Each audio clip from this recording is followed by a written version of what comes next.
Hey everyone, welcome to Word Made Digital. I'm your host, Joanne LaFleur. On today's episode, we have my friend, Jenni Catron. If you don't know Jenni, she's really a leadership expert when it comes to all things church. So Jenni worked in the music industry in Nashville, then she was leading at Crosspoint Church in Nashville, then she went out to John Ortberg's church in California, and then in a surprising turn of events, she decided to make Wisconsin her home. And so what she's doing now is consulting and leading leaders. She's going into teams, including my own actually, and helping us be better. And why are we talking about this today on a communications and creative podcast? Well, we're going to talk to Jenni about self-leadership because she's seen the good, the bad, and the ugly of what happens when leaders don't or do lead themselves well. If we're going to lead and influence other people, we want to make sure that we're doing well at leading ourselves. She has a lot to say about that, and particularly as she's had so much experience in leading creative people and leading communicators. And so we're going to really just dive into that with her today. You're going to love this. You're probably going to want to grab a pen and take some notes. She provides some really practical advice from a lot of her own experience. But hey, while we're talking about all things creative, and hey, even dipping into Nashville reminds me of music. I don't normally do this, but it's beginning to look a lot like Christmas outside. And I want to let you know that myself and of course a huge team of people at C4 Church, which is my church,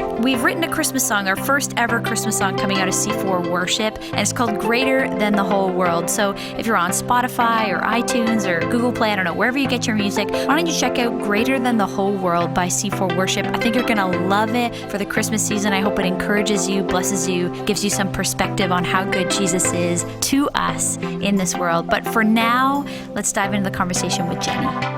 You're listening to the Word Made Digital podcast with Joanna LaFleur, where we discuss all things creative and communications for the church.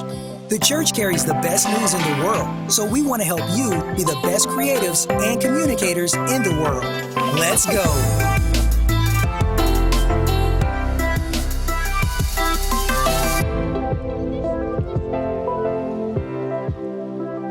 Hey, Jenni, thanks so much for joining me on the podcast today. I'm so glad to have you. Thanks for having me. I'm looking forward to the conversation today. Yeah, well, first of all, I just want to dive into who are you, and then maybe we'll say a bit about how we met. Yeah, for sure. So I am a Midwest girl who moved to Tennessee and then to California and back to the Midwest in the U.S. And so that's a little bit of just my journey around the United States. But I am I work with churches across the U.S. and even in Canada as well. So I've got actually a couple of connections and things there in Canada that's fun to work with. I'm a leadership junkie. I love all things leadership. I love helping leaders understand how to be thriving and healthy and lead well for the long haul. So that shows up by way of speaking, writing, consulting with churches on culture and strategy and how to really live out the mission and vision of their organizations. And prior to that, I worked as executive pastor, executive director at a couple of big churches in California and Tennessee. And that's my world. Married, no children of my own. I'm Aunt Jenni to a couple of nieces and a couple of nephews. And that's like so much fun because you spoil them. Same. Yeah, yes, you get it. You spoil them, you load them up with sugar and noisy toys, and then you send them back to their parents. And it's awesome. It's true. And I know we just came out of the Easter season here when we're recording and filled them up on sugar and sent them home. Sorry, parents. Yep, exactly. No, I totally get that. That's awesome. Now, well, that said, I believe like early in your career, you were in Nashville and earlier in your career, and you were in the music industry. Talking about creative, I mean, you were working with musicians and artists. Yeah. It's a funny story because as a little girl, I grew up in a small little church, and because I had an interest in music, like I took the piano and voice lessons, and I grew up in the little country church where you get put on stage to do special music, but I say it wasn't so special, I could carry a tune, I could hold my own in choir and things like that, but I wasn't really cut out to be a performer. Let's just say that. But me neither. Right? Yeah. So I think I was like 13, and I, was looking on the back of a DC Talk CD. This will totally date me.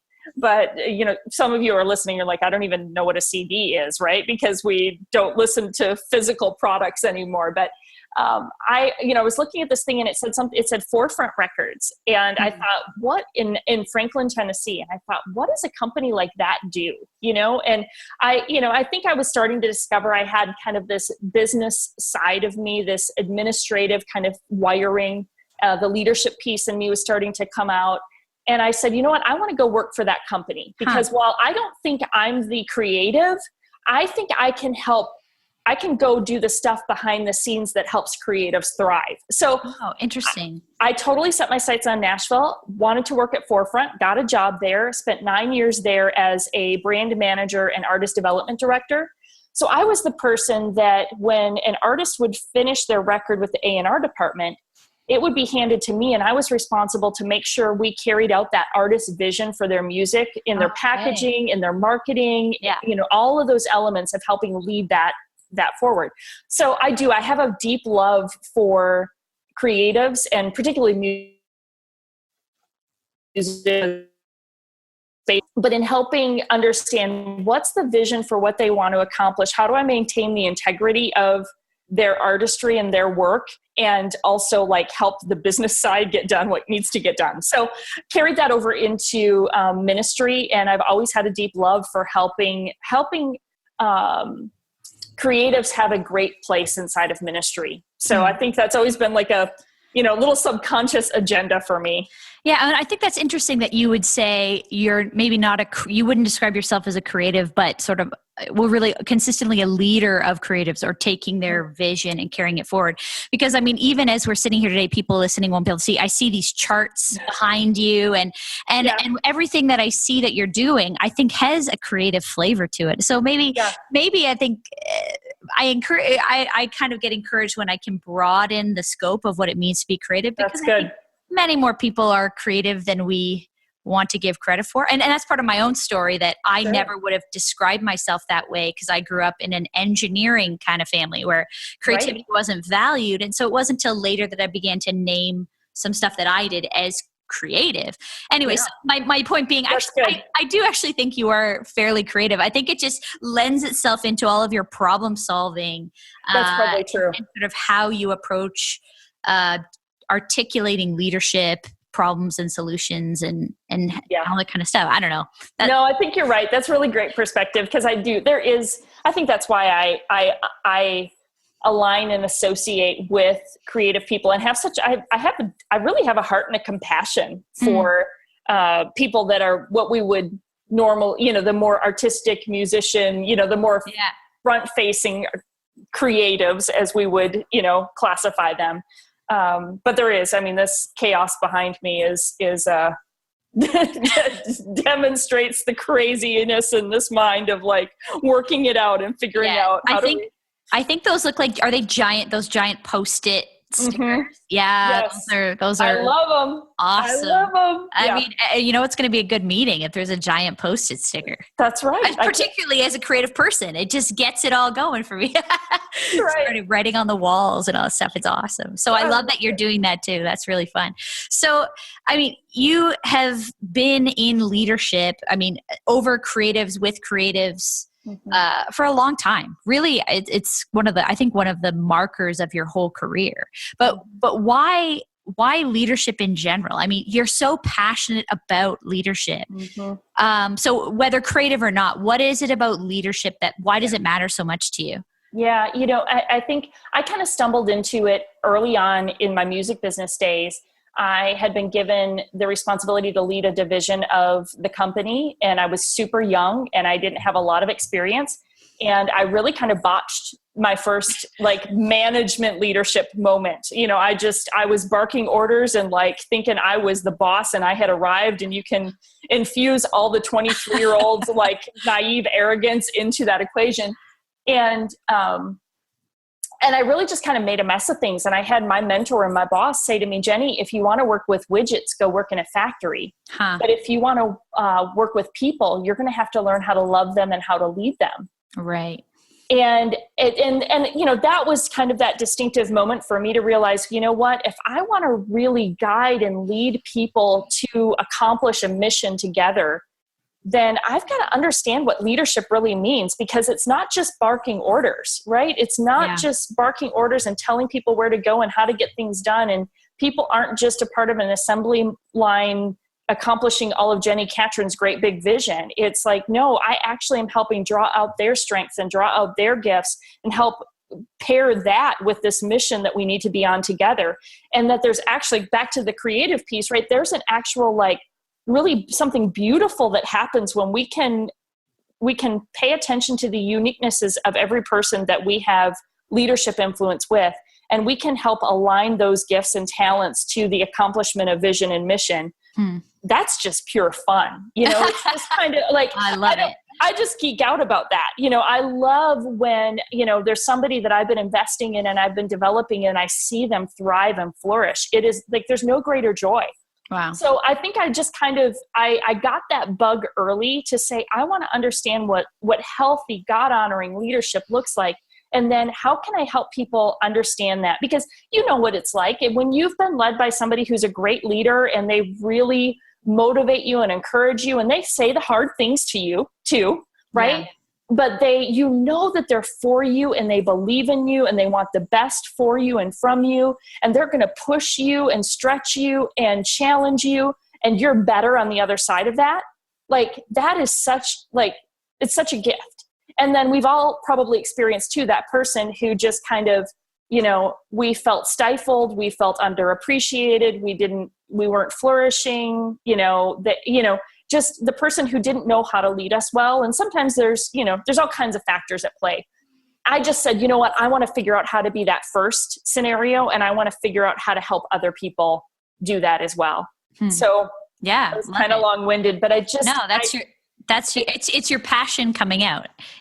You live it. It's amazing. Yeah.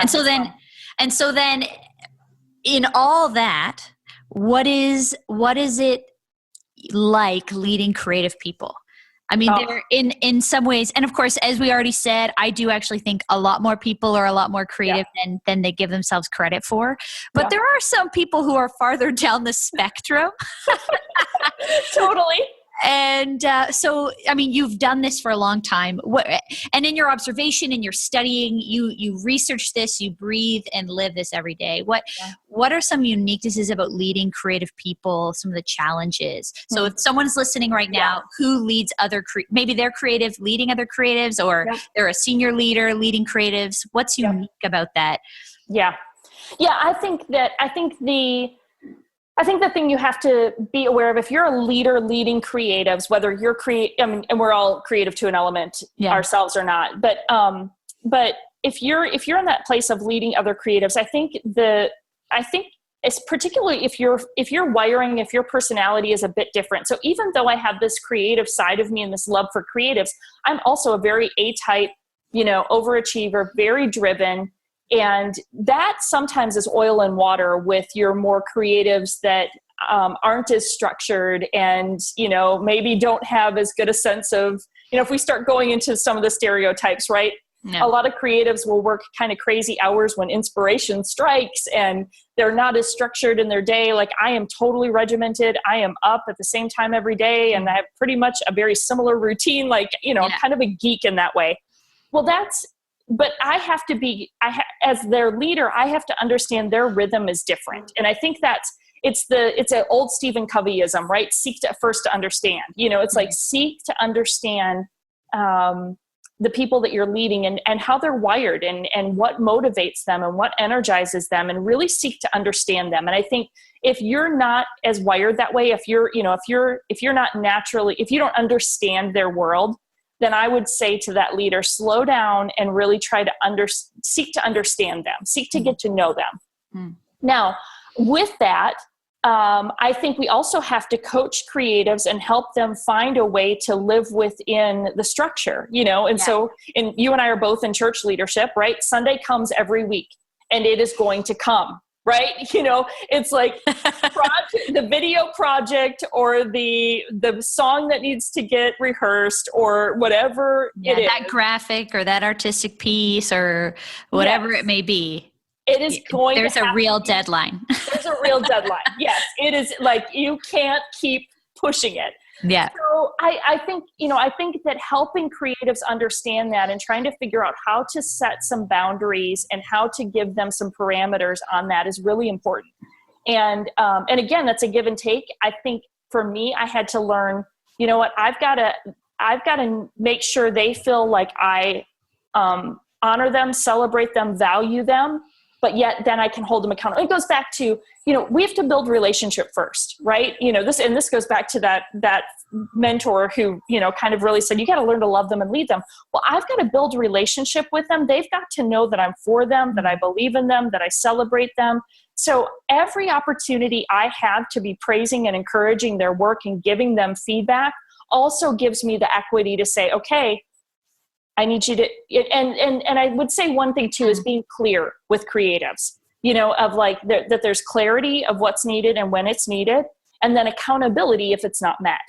Right. Now, they're not going to like it, right? Like they are not like, most people aren't going to like it, but they're not going to like it. But you've got to help them see the benefit of meeting that goal. Yeah. And I have seen time and time again, some of the creatives that I've had the privilege of working with, that when I understand, I can remember specifically like working with one of our video guys, and he, our video guy was, super creative, could produce like these fabulous videos.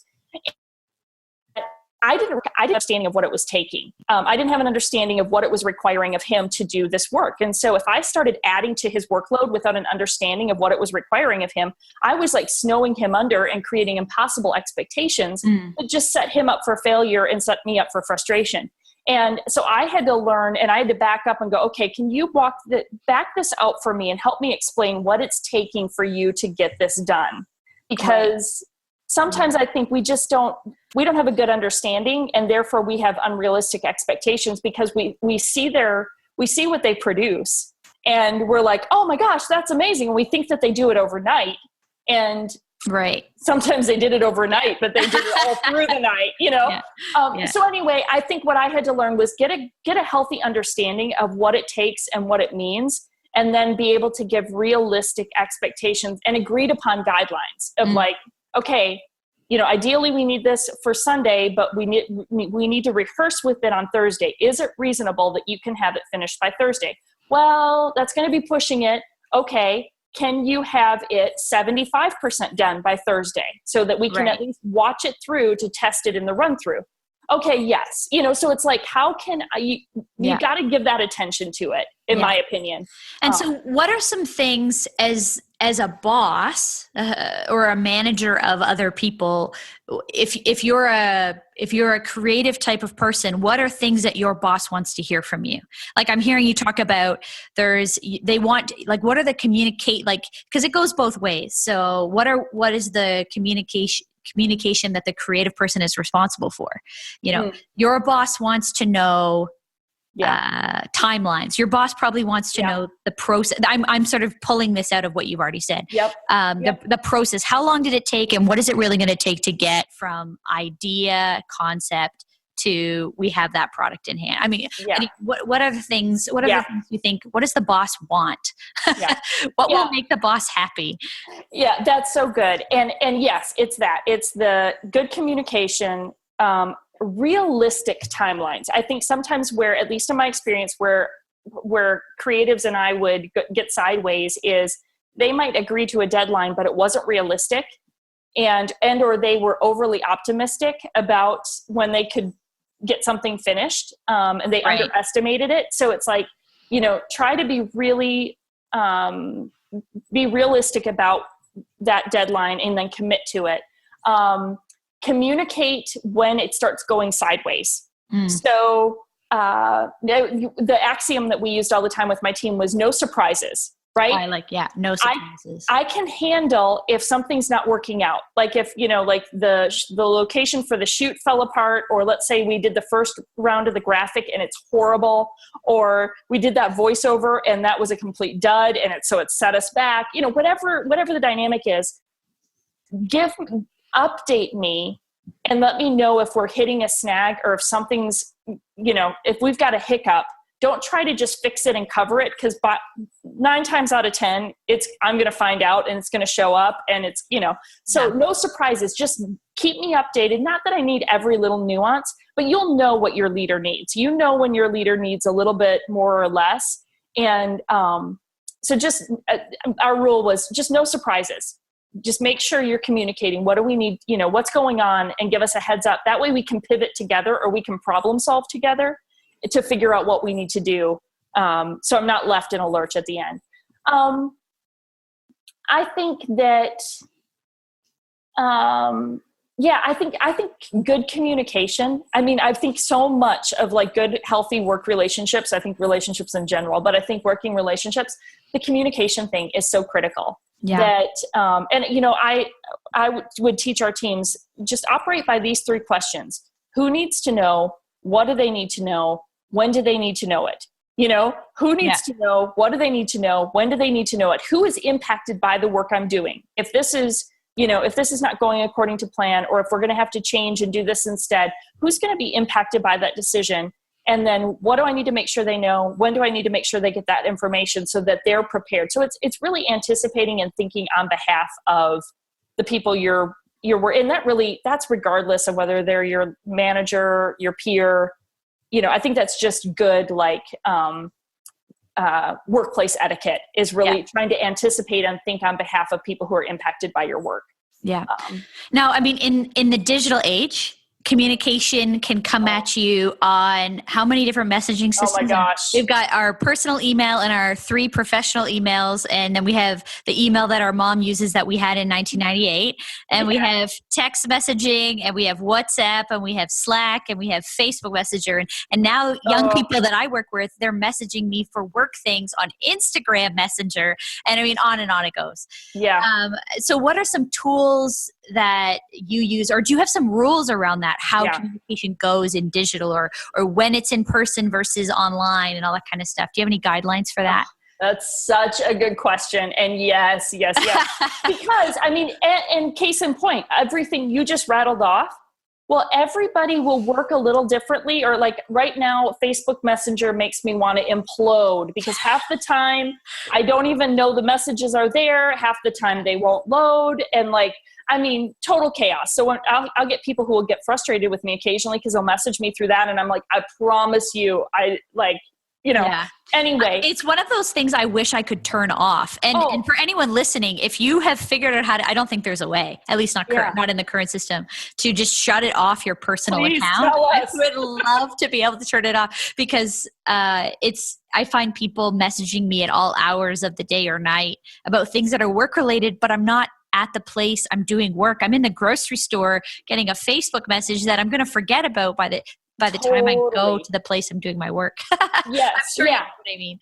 Oh, yes, completely. And I think that's, we talk a lot about emotional intelligence. I think it's like communication intelligence of if you communicate to somebody in a medium that is not going to help them have a system by which they can do follow-up, then you are sending that message into a chasm that is never going to get responses. So to your original question, I think great teams need to have rules around their communication tools. So, and so for me, my simple rules have been and continue to be, I have one-on-one meetings with all of my direct reports. And, that frequency will vary depending on the role and the relationship, but we have a one-on-one meeting, and that's for the stuff that we really need. You need my undivided attention. Like if you need me to problem solve, you really need my best energy. You don't want to get no first. You want the possibility of a yes. This is your best option, is to get me in our one-on-one time, because that is when I am devoted to you. My calendar is cleared. This is my time with you. So I always emphasize with my teams that our one-on-one time is really critical. And use it wisely. Email to me is not urgent. It is not what drives my work. It is a communication tool. It is not, and I overemphasize this because I think a lot of people now just get up in the morning and go to email, and that determines what they're going to do for the day. And I'm like, no, you need to set your priorities. You need to determine the most important things you do, and then use email as a way that you facilitate getting your priorities done, and then respond to everybody else's priorities in due time. But so for me, email is I need to inform you of something, or I do need something back from you before our weekly one-on-one, or if it's not a direct report, like that's a mechanism to say, hey, here's here's information you need, here's something I need from you. But my commitment to you is I will respond within 24 hours. But I am not, if you email me like right now, I'm not going to get to it until it's on my calendar when I do email. Like I do email twice a day. And so you'll hear from me within 24 hours because I'm going to get to it, but it's going to be on my time, not yours. That's how I use email. Got it. And then, whether you use Slack or whatever your project management or team communication tool is, you need to determine which ones it is, which ones you use, and like choose it and you like commit to it as a team. So teams that one team uses this and one team uses that, and like different departments within the same organization, all on different systems. Yeah, total chaos. And that it's just not efficient. It's just a total train wreck, in my opinion. You see, I have opinions on this. Well, we're a Slack church. We primarily use Slack as our communication tool, but we don't use the paid version because it's expensive and we're a church.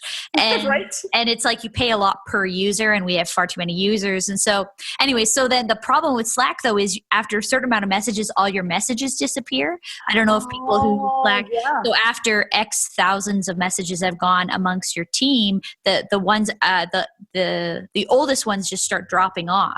And so it doesn't work for HR related things or things that really need to be documented, but it's fantastic for quick, fast conversation to get us off of thousands of emails. Yes. And that's exactly it. It's like, if you can define how you use that tool, what makes sense here and what doesn't make sense here, just like you said, things that need to be documented, for good stewardship purposes, that doesn't belong there. But like the quick stuff that doesn't junk up our email, perfect. But it's clarification on how we use that. And then, for me, it's like text or calling is urgent. Unless sometimes text is just hey, this is funny, you need to know this, or hey, I just thought you'd like to know. But if you're looking for a response, I'm going to assume it's urgent if you text me or you call me, because you're disrupting whatever I had committed to right now.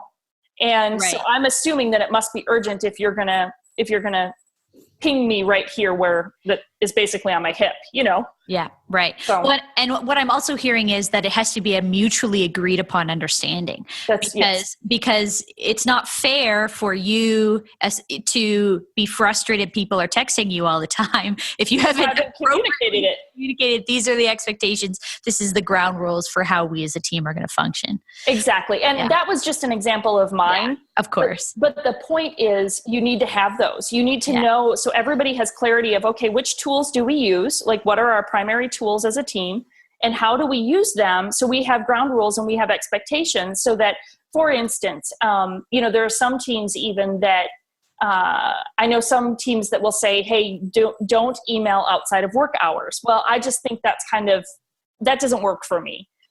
Because I'm traveling here and there. And so I email at all hours of the day, depending on when I'm able to get to stuff.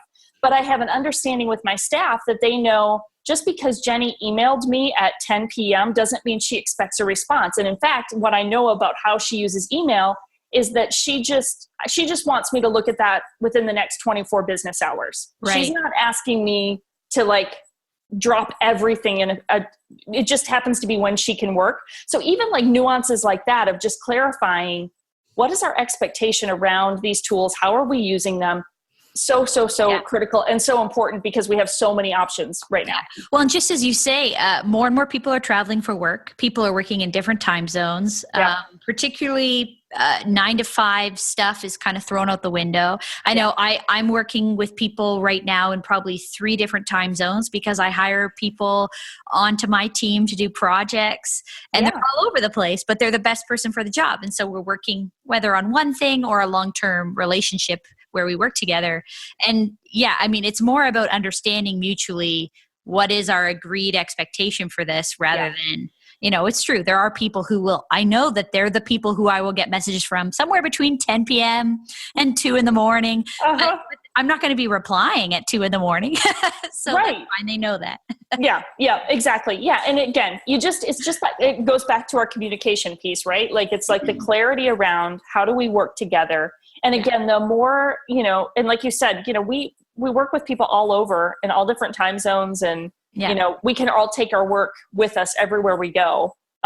Which, even a decade ago wasn't true.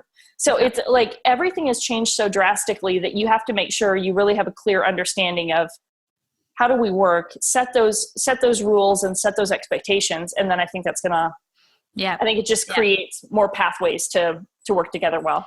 Yeah. So what about self-leadership? Let's talk about what, creative or not. We have to start with leading ourselves. If someone wants to be better at self-leadership, what are some really practical starting points for them? Or maybe whether that's tools or books or things they should assess themselves on, something they can start this week. Yeah, that's good. So that I'm a junkie for this because I think we all have to lead ourselves well. I think leading ourselves is the hardest leadership. Because there's a whole lot of discipline and that just goes along with that of going, okay, where do I need to grow? How do I need to learn? And I think that's in all areas of life. I think we have to really have that holistic perspective of how do I lead myself relationally, spiritually, physically, with vision and a sense of purpose and direction, because I think what's critical in this, and again, it really is for all people, but this recognition that nobody else is going to lead you, I think, and I think it's just kind of natural. We grow up and our parents ideally, and, most of us are in decent family structures. Our parents provide the infrastructure to help us kind of, grow up to be maturing adults. Then we get into the workplace, and while it's wonderful if you have a leader who is intentional to develop you and pour into you, and it's not always a given, and it's not always it'll ebb and flow. And so I just encourage young leaders to say, you've got to take responsibility for your growth and development. Nobody else really is going to own that. No one's going to do it for you. It's a total gift and a privilege if somebody does see that and want to invest in you in that way. But just own it and go after it, because it's just essential that you're being intentional to lead yourself well. I would say, I think what I would tell you is take an inventory of what area of your life do you not lead yourself well right now? So is it, for somebody like myself, I can be incredibly driven and my relationships can suffer because I am so goal oriented that I will neglect time with friends or time with family in pursuit of, the dreams I want to accomplish. And so I know I have to be much more intentional to lead myself well relationally, that I have to learn to really value, what does that look like? What's the rhythm of time spent with friends? When do I shut down to be present with my family and turn off all the devices and, all that to just actually be engaged? That's how I need to lead myself well. Some of you, it could be, physically, I don't eat well, I'm not exercising. I know that's catching up with me and I need to be more deliberate there. Some of you, it's spiritually, that you kind of do, those of you in church ministry, you're doing all the stuff for God and for ministry, but actually personal relationship is kind of strangled out. Some of you, it's, I need to, there's just some skills I need to learn, whether it's leadership skills or management skills, or, maybe there's something on the creative side. It's like, there's something I need to stretch myself. I need to stretch my thinking. I've kind of gotten stuck and stale in the same, kind of thing. So then, okay, what do you need to help you do that? So I don't really have a specific one thing. I think it's the inventory of what area of my life do I need to spend a little bit of time and intentionality leading myself well in, And then, is there a resource? Is there a person who I can reach out to say, hey, give me some suggestions here of how to spend some intentional investment? Because nobody's going to do it for you. It's our responsibility to lead ourselves. No one can do that ultimately. Yeah. I know in some of the time we've spent together, I'd like to talk a little bit about, I don't think we've had a chance yet to say how we met, but this coaching group that you did, we read a book. I'm looking at it on my shelf right now, Strengthening the Soul of Your Leadership. Yes. And it's by Ruth Haley Barton. There it is. I couldn't read that from over here. Strengthening the Soul of Your Leadership. It was a great book. Thank you for making me read that. I'm glad it's still on your shelf. It is right there. It was super defining for me. And again, I think for those of you, particularly in ministry leadership, that we're attentive to, we're so busy doing the work of ministry. How's our own soul? How's our health? And as leaders, what's going on with us? What do we need to pay attention to? I love that book in that it kind of, she follows the life of Moses and, just kind of what was going on in his story and help kind of us understand, what's going on in my soul as a leader. And so that's a big one. Yep. And I would say if you needed to start somewhere, that would be a great one to just pick up and go, okay, I'm going to do some leadership soul care. That one's a really good one. Yeah. Well, I mean, you had us read a number of books, but that one has stuck with me for many years. So we met through a coaching group that you do these cohorts where you're coaching up leaders. Can you tell us a bit about that? What do you do? Yeah. Well, and it's fun because you were in one of the first ones. Yeah, that's it. Yeah, which is so fun because that's probably been 7 or 8 years ago. So I've done these for that duration of time. I think we'll have our 10th or 11th group here coming up. Wow. And it's usually a group of like 12 to 20. The group you were a part of was women leaders. We also did a creative leaders one that Stephen Brewster and I co-led. And so we do some different mixes of at times, but it's years. And we're focused on our leadership development. We're really looking at that your holistic leadership. Like, how are you doing relationally, spiritually, strategically, and vision-wise? Helping you have a holistic perspective to your leadership and really equipping you with tools. We could do a ton of practical things, and we do. We'll talk about confidence in leadership and navigating conflict and 360 degree leadership. How do you lead at all levels? So we hit some practical topics, but then I really dig into some tools that are going to help you lead yourself well. So personality assessment stuff, paradigms and mindset around leadership, so the things that are going to equip you to know how to lead even when you don't know what to do. Right. So that's really the spirit of it, is to really pour into the leader, equip them and connect them with other leaders from, US and Canada that are, doing ministry together, kind of a safe space for you to get out of the fray of your regular life, for us to kind of invest in you and equip you to lead well for the long haul. So it's funny because it's like, even in describing it, I'm like, well, that's the creative in me coming out, right? That I don't want to be boxed in by a definition. right. Yeah. Yes.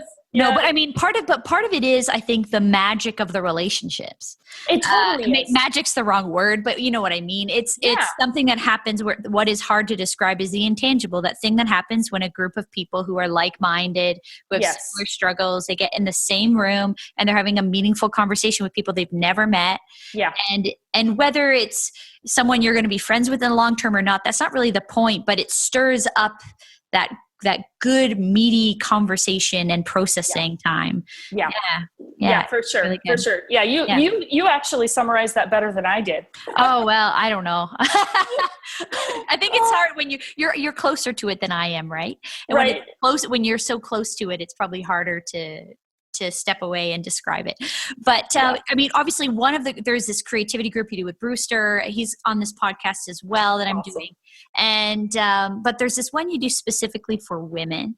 And I know you work with both men and women leaders. And let's talk for a few minutes just about where do you think we're at with women in leadership right now? What are you hearing? What's in the water right now? What are the needs of women, or what are you hearing resonating? Why do you do a group just for women? Yeah, great questions. I started the group for women leaders because I was in the role of executive director at a really large, fast-growing church, and as executive director, I was the number 2 on staff at that church, and I didn't know of any peers. Honestly, I didn't know of other women doing the same role that I was doing. But then I would start to hear from other younger women who were saying, you know what, I really want to lead well in the church. I'm in a ministry leadership role, and I just want to learn from somebody, because there weren't a lot of opportunities for specifically investing in women leaders in the church. So that's why I started the group, was to just say, hey, let me convene all of these women, because I can't do individual phone calls with all of them. So let's just get together and let's learn together. So that was really the heart and spirit behind it.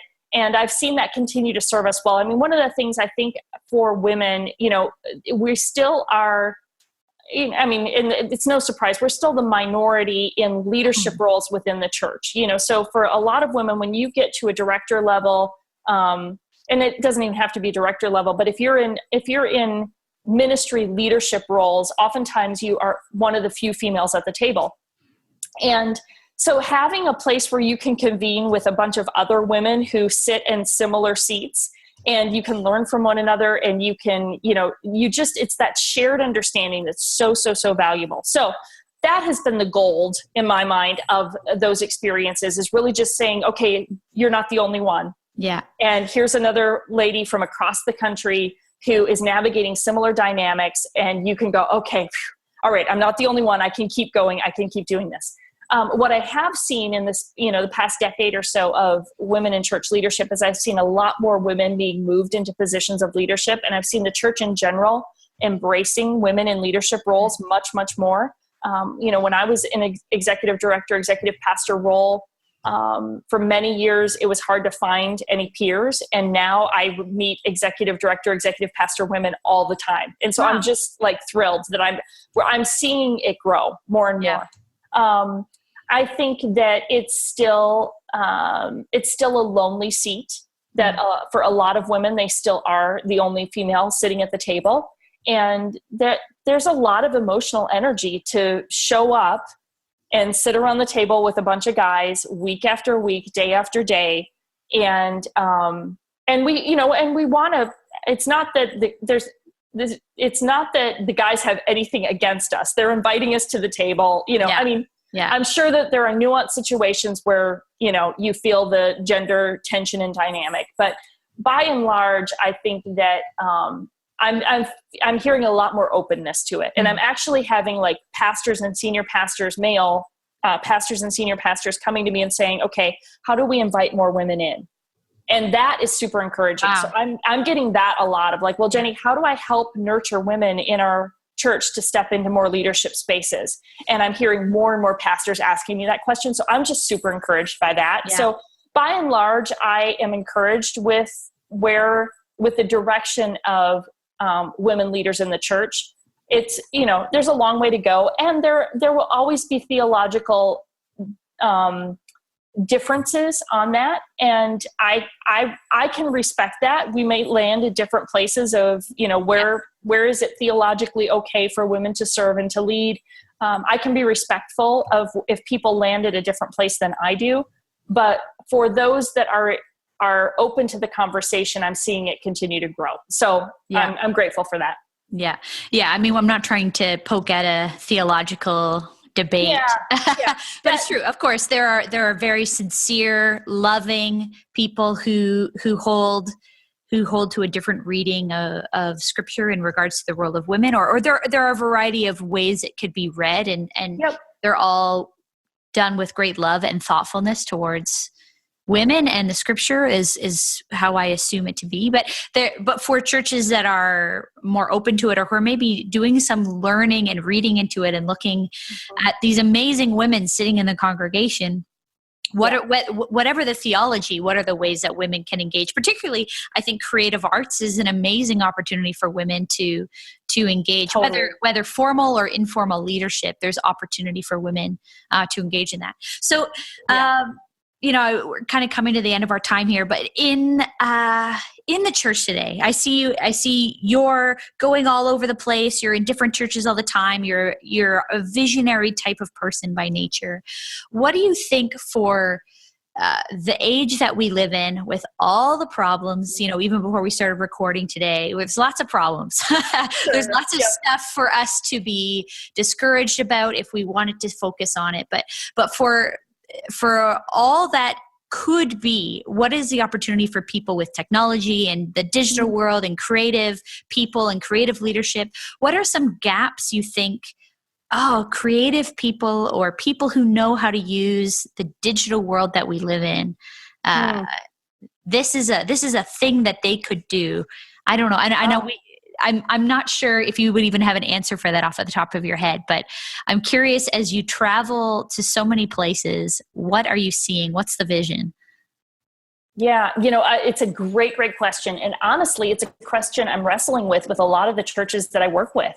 Right. Is something is shifting in how the church needs to engage culture today. And I think all of our technological tools are impacting that. It's, and we've talked about Kerry Newhoff. He's a mutual friend. And, I think he wrote a post earlier this year about some of the different trends and changes that churches are going to need to embrace. And one of those being, church is one of the very few places where it's only a set time every week that you come. It's like Sunday morning from 9 to noon, it's like church time. But everything, we live in Netflix culture. Everything else is on demand. Anything I want to watch, experience, and engage with, I can pretty much pick up a device and, That's it. And so I don't know the answer to it. I think the creatives are the ones who are going to help lead the way in it. Yeah. And I think we have to keep wrestling with, how do we as a church, just our very infrastructure is becoming kind of archaic in how people engage the rest of their world. And so, it's funny because I forgot to DVR something like I particularly like to watch. And I know what it was. I was somewhere where I was at a hotel and I didn't have DVR. So I was like, I have to be back in the hotel room at a set time to watch the show or I'm going to miss it. And I was like, I was like a brat. I was totally like being pouty about the fact that I was going to miss the first 5 minutes of the show because I couldn't DVR it. And Can you tell us what the show is? Yes, it was... yes, Scandal. Okay. So, right? I think it was Thursday night TV. I think it was Grey's Anatomy and Scandal, This Is Us is what I thought you would say. Oh, no, you know what? I haven't gotten into it. I'm one of those weird ones that like the show everybody is watching is the one I'm not. I don't know what that says about me. So you can judge me for Grey's Anatomy and Scandal. No, it's all good. But it was so funny because I was like, okay, but this is what we ask our church attendees to do every week. It's be there at a very specific set time every week. And I was about pulling my hair out because I couldn't DVR it and I couldn't skip commercials. And I'm like, okay, so just, I think we got to live with that. I don't know the answer, but I think we've got to live in those tensions of technology and culture are shifting so much about how we interact. What does that mean for the church? Yeah. Well, and in a culture that is no longer centered around church life, it is exactly. I mean, particularly in Canada, we describe ourselves as post-Christian. I think we're a little bit ahead of the U.S. in that. Yeah. But what that means is very, very few people in Canada go to church. And so there's nothing about our culture or when things are scheduled that has any regard for a Sunday morning. Oh, you can't do that parade or that soccer practice or whatever on a Sunday morning. There's nothing that's reserved about that for church. And so if we're trying to reach people, how can we be creative about how to reach people where they are in a meaningful way? I mean, just as an example of that, we just launched a new site of our church, and this is not a digital site. This is a physical location, but we've chosen to do it at 5 p.m. on Sundays. And the reason being that everybody in this particular town does it's a big sports town. And so on Sunday mornings, unchurched people are busy. They're playing baseball, they're playing soccer, they're hockey kids, whatever it is. So the people we're trying to reach are not available on Sunday mornings. And so we're trying this thing 5 p.m. on a Sunday. It's not that revolutionary, but it's just an illustration to say we're going to try something new and see if this we're not, the church people don't like it. They want to do Sunday morning. Yeah. But you know what? Shift workers and single parents and sports families and commuters and all the rest. People are resonating with a different service time, and it's just even on the same day. It's just a different time of day. Totally. And but that's a great example of how can we change what's familiar and comfortable to us to say where are they and what they're doing. When we first moved to California, similar dynamic. Silicon Valley, San Francisco Bay Area, very post-Christian. And I remember driving to church one Sunday morning and the ball fields down the street with the soccer fields were packed. I mean, it was one of my first Sundays there. Mm. And that was such a contrast to Nashville, which was still, even though Nashville's a pretty progressive city, we're still in the traditional South. And Sunday morning was still technically church time. Right. And it was so eye-opening for me to recognize how many people were tied up at the ball fields with their kids in tournaments. And they weren't even considering attending church because they couldn't. And even if they were invited, they couldn't come. Even if they were interested in coming, they just actually couldn't come because they had something else. Yeah. Well, Jenni, would you pray for people who are listening? I'd love to just close with a prayer for all the things that we've just talked about. That is sort of resonating in people's minds as we go into whatever else we're doing after this podcast. Awesome. All right, let's pray. God, thank you for just this conversation. God, I thank you for every person who's listening and for their heart to understand how to live out this creative gift and calling that you've given them, and also to understand what it means to lead well in the context and the culture, in the unique dynamics of the day and age that we live in. God, I just pray that each one of us would have just a healthy discernment and an understanding of how to really steward this place of influence you've given us, the gifts that you've given us, this calling that you've put on our lives, the collision of all of those things, and what that unique expression looks like in each of our individual lives, and then how we apply that to our churches, our organizations, maybe the businesses we're a part of, whatever our day-to-day ministry world looks like, whether vocational ministry or ministry in the marketplace. God, would you help us to understand how we can serve you, honor you, and help move your mission forward through the gifts and the things that you've equipped us with. God, I thank you for Joanna and just this conversation and creating this space for creatives to continue to understand more of how you've wired them, how you've gifted them.